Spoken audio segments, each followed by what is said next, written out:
Master, അധ്യാപകർ, എൻ്റെ പ്രിയപ്പെട്ട സുഹൃത്തുക്കളെ, എല്ലാവർക്കും റിപ്പബ്ലിക് ദിന ആശംസകൾ. ഇന്ന് ജനുവരി 26, ഭാരതം 76ാം റിപ്പബ്ലിക് ദിനം ആഘോഷിക്കുകയാണല്ലോ.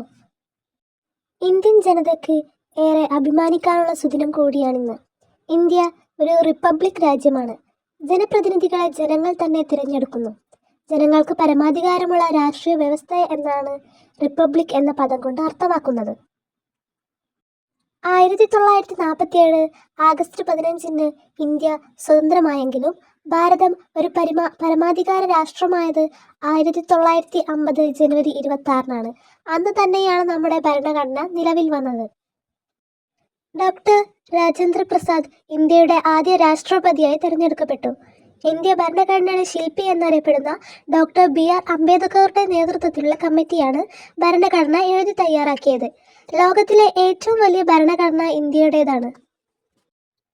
ഇന്ന് ഇന്ത്യൻ ഭരണഘടന മുന്നോട്ട് വയ്ക്കുന്ന പരമാധികാരം, സോഷ്യലിസം, മതേതരത്വം, ജനാധിപത്യം എന്നീ ആശയങ്ങൾ സത്യം പറഞ്ഞാൽ വെല്ലുവിളി നേരിട്ടുകൊണ്ടിരിക്കുകയാണ്. ഒരു ജനാധിപത്യ രാജ്യം അയൽ രാജ്യങ്ങളുമായി നല്ല ബന്ധം പുലർത്തേണ്ട സ്ഥാനത്ത് പലയിടത്തും നല്ല രീതിയിൽ അല്ല ഇന്ന് കാര്യങ്ങൾ പോകുന്നത്. പാകിസ്ഥാനുമായുള്ള നമ്മുടെ ബന്ധം ഇത്രയധികം വഷളമായ സാഹചര്യം ഇതിനു മുമ്പ് വിരളമാണ്. നാനാജാതി മതസ്ഥർക്കും ഭയരഹിതമായി ഇവിടെ വസിക്കുവാൻ സാധിക്കുമെന്ന് ഉറപ്പുവരുത്തേണ്ടത് എല്ലാ പൗരൻ്റെയും കടമയാണ്.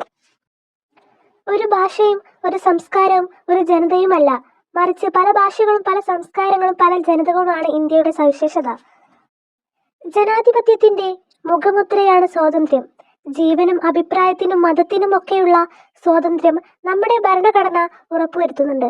സ്ത്രീക്കും പുരുഷനും മാത്രമല്ല, ദ്വിലിംഗക്കാർക്കും ഈ അവകാശങ്ങളുണ്ട്. അതുപോലെ വിശ്വാസിക്കും അവിശ്വാസിക്കും ഈ അവകാശങ്ങളുണ്ട്. ഈ അവകാശങ്ങളും സ്വാതന്ത്ര്യവും നിഷേധിക്കാൻ ആര് ശ്രമിച്ചാലും അത് ഇന്ത്യയെ പരികൽപ്പനയുടെ അവഹേളന ആണെന്ന് പറയേണ്ടതില്ലല്ലോ. അതേസമയം ഇന്ത്യയുടെ യശസ് ഉയർത്തുന്നതിൽ വലിയ പങ്കുവഹിച്ചുള്ള സാംസ്കാരിക നേതാക്കന്മാരെ നാം മറക്കരുത്. ഭാരതത്തിൻ്റെ മോചനത്തിനായി ജീവൻ ബലിയർപ്പിച്ച ധീരദേശാഭിമാനികളെ അനുസ്മരിക്കാനുള്ള ഒരു ചടങ്ങ് കൂടിയാണ് റിപ്പബ്ലിക് ദിനാഘോഷം. റിപ്പബ്ലിക് ദിനത്തിൽ ഏവരും ഊന്നി പറയുന്ന നമ്മുടെ മഹാത്മാഗാന്ധിയുടെ ഒരു ഉദ്ധരണിയുണ്ട്. അതിതാണ്: ഒരു ജനാധിപത്യവാദി തികച്ചും നിസ്വാർത്ഥനായിരിക്കും. തന്നെയോ തൻ്റെ കക്ഷിയുടെയോ പേരിലല്ല, ജനാധിപത്യത്തിൻ്റെ വഴിയിലൂടെ മാത്രമേ അയാൾ ചിന്തിക്കാനോ പ്രവർത്തിക്കാനോ സ്വപ്നം കാണുവാൻ പോലുമേ പാടുള്ളൂ. എല്ലാ വർഷവും രാഷ്ട്രം സമുചിതമായി ആഘോഷിച്ചു വരുന്ന ഒന്നാണ് റിപ്പബ്ലിക് ദിനം. രാജ്യ തലസ്ഥാനമായ ന്യൂഡൽഹിയിൽ വർണ്ണാഭമായ റാലിയോട് കൂടിയാണ് റിപ്പബ്ലിക് ദിനാഘോഷം നടക്കാറുള്ളത്.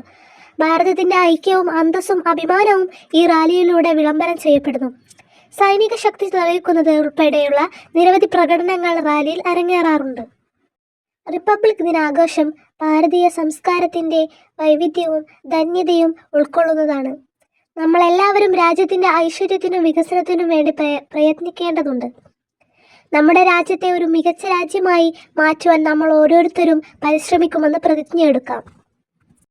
അവസാനമായി രാജ്യത്തിന് വേണ്ടി ജീവൻ ത്യാഗം ചെയ്ത സ്വാതന്ത്ര്യ സമര സേനാനികളെയും ധീര ജവാന്മാരെയും സ്മരിച്ചുകൊണ്ട് ഞാൻ എൻ്റെ വാക്കുകൾ നിർത്തുന്നു. ജയ് ഹിന്ദ്.